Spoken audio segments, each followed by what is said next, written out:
on your chairs and hold your children tight. A mighty feud is starting and you'll see it all tonight. The Clampett clan is fighting mad, their honor's been besmirched. Sweet Ella Mae's been courted, but the darling ain't been churched.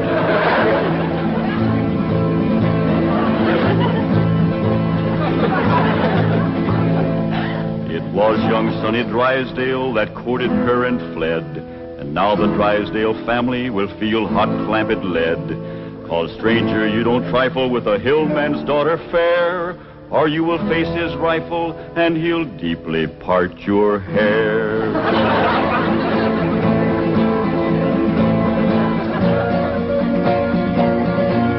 Now here's the handsome rascal that started this here feud.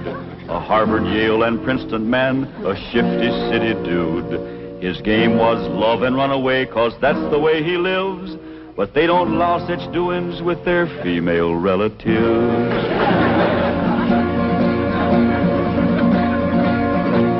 So now they're on their way next door, loaded up for bear.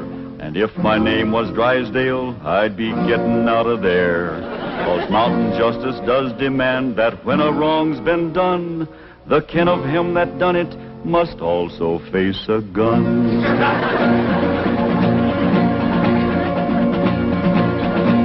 Now Sonny noticed Ellie Mae beside the swimming pool, and when he seen her figure, he lost his yen for school. He wrapped himself up in a towel and played upon his lyre, and while he twanged, the songs he sang did set her heart afire.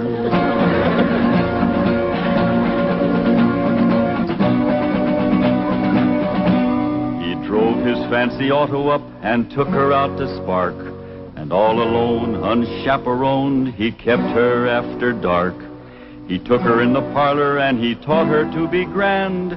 He showed her how to walk and talk and tried to kiss her hand.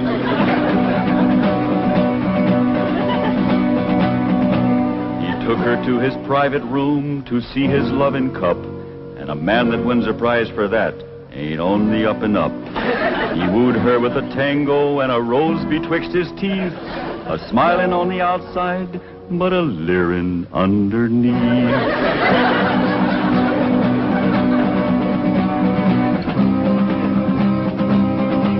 They even had a wedding dance and he joined in the fling. He brought along his dancing shoes but didn't bring no ring.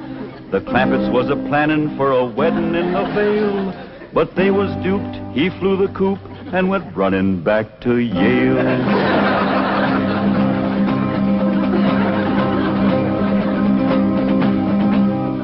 And now the Clampett clan is here to even up the score. I wouldn't want to be the man who opens up that door.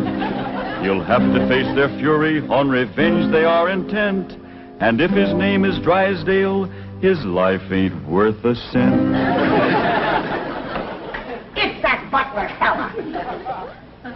When will you Clampetts learn there are no possums to hunt in Beverly Hills? Ain't possums we's after, it's Drysdale. Well, they're not at home. Mrs. Drysdale returned to Boston with Sonny, and Mr. Drysdale's at the bank. Let's shoot him. There ain't gonna be no shooting unless it's talk first. When will Mr. Drysdale be home? Not until late this evening. That's talk enough. Let's go to shoot. Now, Granny, you can't shoot an unarmed man. That's right. I lost my head. Here. Now, when death row counts 3, we go at it. 1, 2. Now, hold on. Mr. Butler here ain't done us no wrong. He's one of their clan. I said there ain't gonna be no shooting unless it's talk first. I'll speak to Mr. Drysdale. Thank you kindly, Mr. Butler. Yes. Thank you very kindly, Mr. Butler. Why didn't you ask him to dance with you? I was ashamed of you in front of these young'uns. That any way to learn them feuding? It takes my family to know how to feud. Why, we drove the Botkins clean out of Napoleon, Tennessee, chased them off, burnt their shack, and shoveled their footsteps off the path. Hot diggity dog. That's what I call feuding. I'm sure proud to come from a family like yours, Granny. That's the Moses family. Too bad our blood is being thinned out, cooled off, and watered down with the Clampett blood. Now, Granny, you just simmer down to a boil. I'll see the right thing is done by my daughter. Jethro, you drive me down to the bank. Drysdale and me'll have a man-to-man talk. Ain't you about a man and a half short?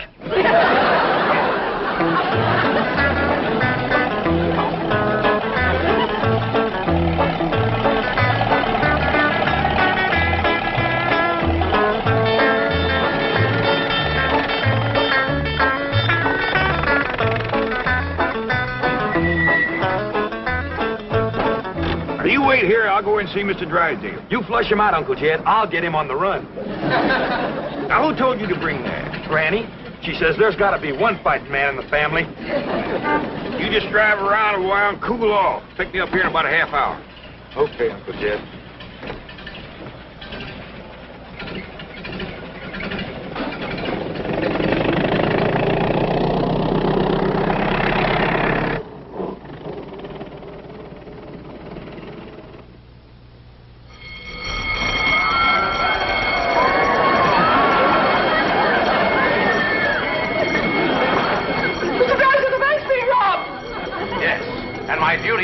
Where are you going? As president of this bank, there's only one place for me at a time like this. My bulletproof closet.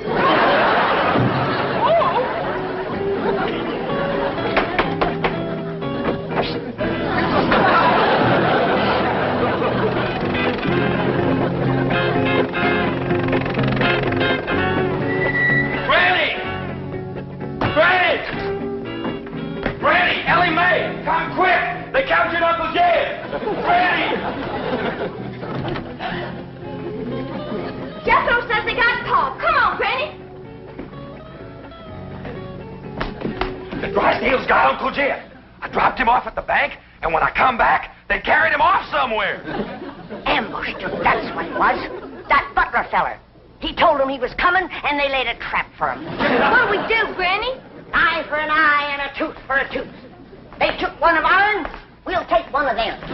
Where's your gun, Jethro? I give it to Uncle Jed. I reckon the Drysdales got him. We lost the first battle. They took our leader and our best gun, but we ain't lost the feud. Come on. Jeb Stewart says when they think they got you licked, attack!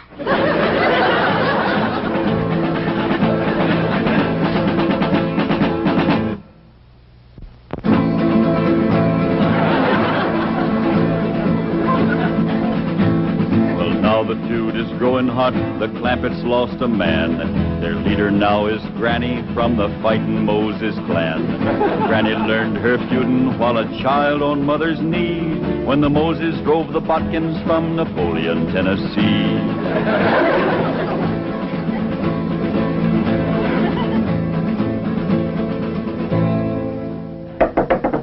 Now, Jethro, when he opens the door, you grab him. Ellie, hold his gun. Yes? Okay, Granny, let's go. Put me down. Put her down, Jethro. We don't want her. Who don't? We don't. What's going on? There's a feud going on. You know something, Ellie? Feuding's fun. Jethro, put her down. They got one of our men folks. We're going to take one of their men folks. How about we take her along as kind of an extra? No, not unless they captured one of our women folks. Ellie Mae, you go in there and surrender. I ain't gonna do it. Jethro, put her down. How about I towed her as far as home and then let her escape? A little at a time. Wait, what's the meaning of this? He's the one we want. You towed him, Ellie. My arms is full. Jethro, put her down before I take you to the woodshed. You look awful busy, Granny. Maybe I should go to the woodshed and wait for you. I think I'd better call the police. Stop your tracks while you're able to make them. Now you turn around.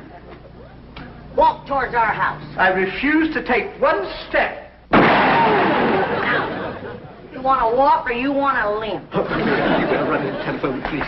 Never mind her, Jethro. Shoot the telephone wire.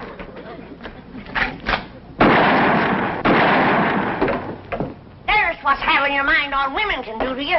It took you 2 shots to get that wire. Oh, Granny, I got 2 wires.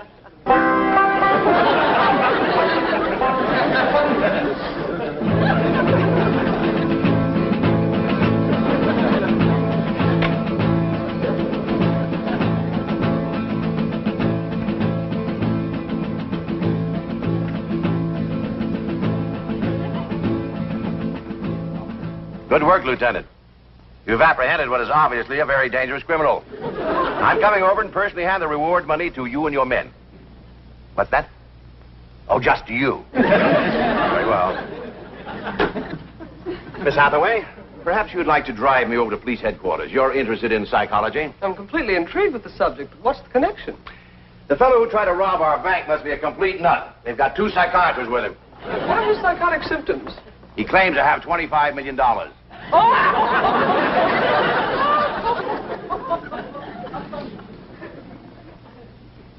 No, it couldn't be. I keep telling you and telling you I got $25 million in Mr. Drysdale's bank. No, you didn't. They caught you before you got a penny. You're patient, Doctor. Obvious delusions of grandeur. Now, tell me, about this bank attempt, did you have any accomplices? Any what? Confederates. Oh, yeah, Granny. She's a Confederate. She's a Tennessee Moses. Tennessee Moses? That's right. Tell me, did she lead her people out of Tennessee? Sure did after they whooped the Butkins. Don't you mean the Egyptians? Well, they probably whooped the Egyptians, too, if they got in their way. Granny's folks was fighting fools. They certainly were. They defeated the best fighters Pharaoh had. I don't know about that, but they whooped the best fighters Napoleon had. Napoleon? Doctor, may I? You may not. I'm the one who uncovered this hallucination. Tell me about Napoleon. Yes. You say Granny's folks won that fight? They sure did. Over Napoleon? Oh, yeah, they tromped all over Napoleon. Fabulous. But how were they able to do it? Did they fight with superior weapons? Oh, they fought with bodkins. I see. And Napoleon didn't have any bodkins? Not after Granny's folks got through with him, Napoleon didn't have a bodkin left. I remember the last day of the feud, they got Leif and Luke and Odds. Odds? Odds bodkin. Please. Just for a minute.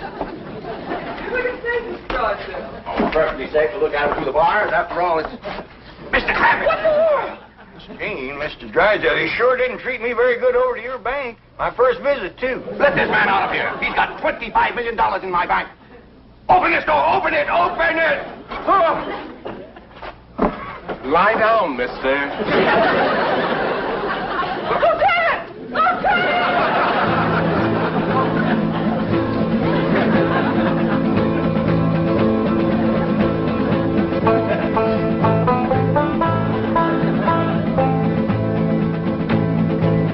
Got the prisoner all tied up, Granny. Good. Can I go back and get the other one now? No, you can't. You keep your mind on your feuding. Close the gates. Yes, ma'am. Throw up the barricade. Yes, ma'am. Good. Here. You walk sentry while I check the lookout. Ellie Mae! Any sign of the enemy yet?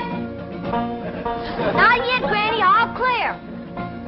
Sound the alarm if you see a Drysdale coming. I will, Granny.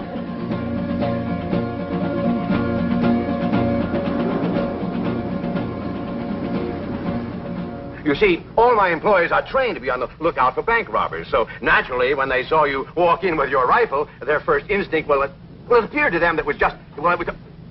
You're not mad, are you, Mr. Clampett? Well, no, not about the bank, but we's all right upset at Sonny for running off and jilting Ellie Mae. Sonny? Jilted Ellie Mae? Well, that's what we'd call it. He sparked her for 2 weeks running.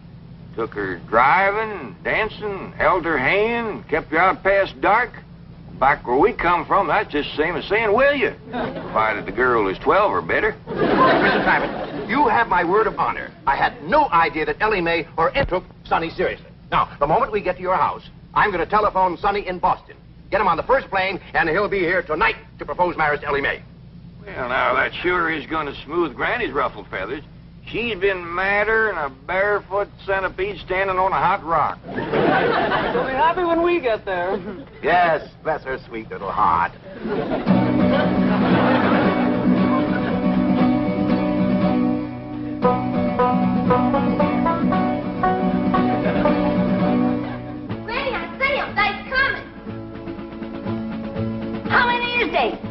Miss Hathaway and Mr. Drysdale. They's holding Pa prisoner. Come on now. We'll stop them at the gate or blast them at the barricade. Jethro, they's a-coming. Get ready to do battle.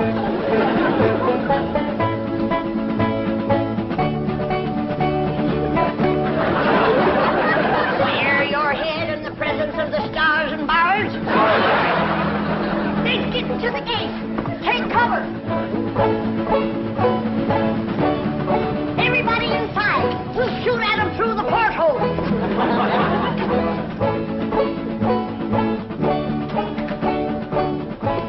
You won't hit Pa, will you, Granny? Don't worry, honey. I can hit a new-laid egg out of the nest without budging the hen. Copy, Kate.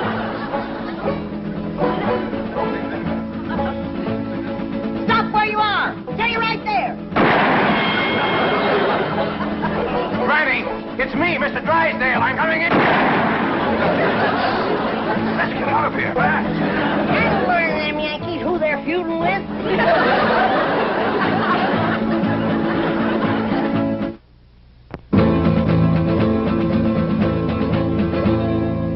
Now here's the Drysdale mansion where he's fleeing like a rat since Granny put a bullet through his $20 hat.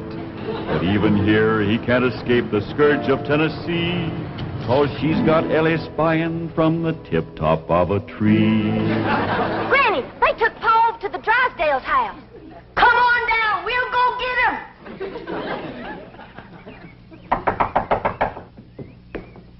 Well, I reckon we'll have to call her on the telephone. When Granny's feuding, she's sometimes hard to reason with. Reckon seeing you with that rifle kind of set her off.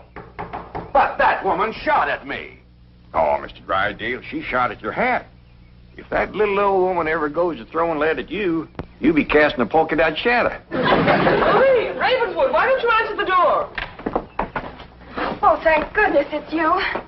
The Clampetts came and captured Ravenswood. Captured him? Yes, and Jethro picked me up in his arms. He held me and wouldn't put me down. Why? He said he was feuding. Well, now, don't you worry, Marie. We're going to get this whole thing all straightened out. Marie, tell me more about your frightening experience with Jethro. Well, there was a knock. I opened the door, and Jethro just swept me up into his big, strong arms, held me tight, and wouldn't let me go. And he said that was feuding. Yes. That's why I was afraid to open the door right now. Marie, you've been through a shattering ordeal. Go and lie down. I'll watch the front door. Come on, Jethro. We're going back to the Drysdale's house. Hot diggity dog. That's the part of feuding I like. Yes, we're taking you with us, Mr. Butler. And if they've harmed one hair on Jed, that one hair you got will pay the price. Oh, won't you please listen to me? Mr. Drysdale's not feuding with you. He's a peaceful man. He's never shot anything but skeets. Skeets? How many did he get? We did very well. 98 out of 100. That's better than we did with the Bodkins. Ready, Granny? Come on, young ones. We got our feuding cut out for us. That Drysdale's our shooting fool. Now, Ellie Mae, you carry the flag high and proud. If they shoot you, don't you let it touch the ground. Throw it to Jethro as you're falling. I'll do it, Granny. What'd you do that for? If there's any long-range shooting, they'll think he's one of us and drop him first.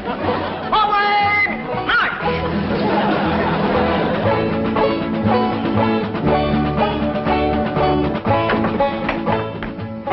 No wonder the phone wouldn't work. Marie said Jethro shot down the wires. Well, we can go next door and use the Miller's phone. Yep. Been cut with a rifle bullet. Kind of ragged, though. Jethro must have been upset. That's bad shooting, to cut those little wires with a rifle? Why, when that boy puts his mind to it, he can pick a gnat off a plate of grits at 500 feet in a heavy fog. I'm the only one who can outshoot him. Except for Granny and Ellie Mae. Well, what skeet shooters you'd make. What skeet? Oh, they're clay pigeons. That's what I shoot. Clay pigeon? Oh, it's wonderful. I love it. Your wife must be a first-rate cook.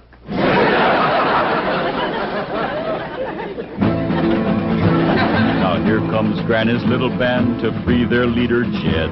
And anyone that blocks their path might just as well be dead. For though their numbers may be small, the flag that leads their way is the flag that led Pickett's charge at Gettysburg, PA.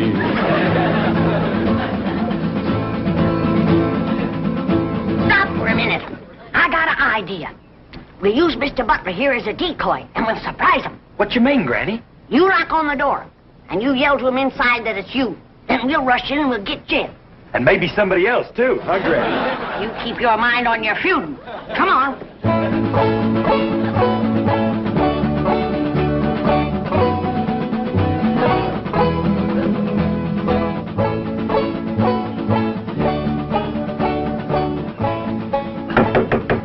It's me, Ravenswood. Open up. Marie! You may open it. Nothing to be afraid of. It's just Ravenswood. Step aside, decoy. Ellie, you guard him. Jethro. When they open the door, we'll rush him.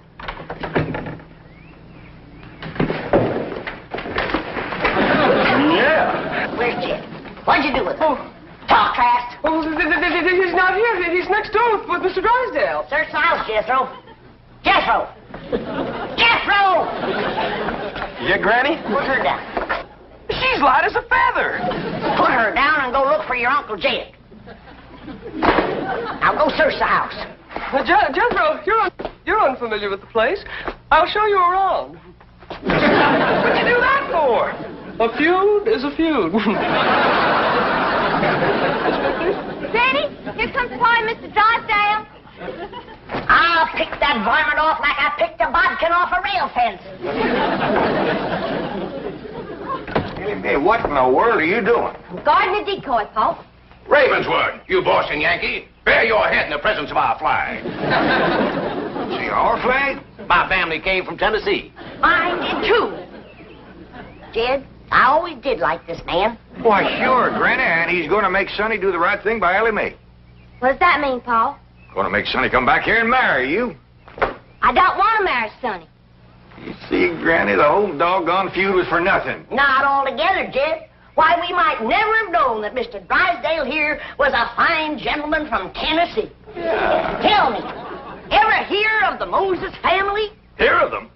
Why, my mother's family feuded with them for years.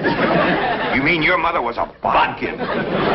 Drysdale, don't ask me why. I just commenced to running. You heard him. Run, you yellow bodkin, I'm a Moses.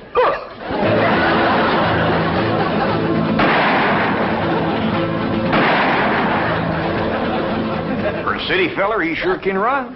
Like a scared rabbit. Well, let's go home. Put her down. Oh, listen, Granny. I heard you and Uncle Jed talking about what to get me for Christmas. This here'll save you shopping. Oh, you can't take her home for Christmas. Now put her down. One of these days, I got to have a long talk with this boy.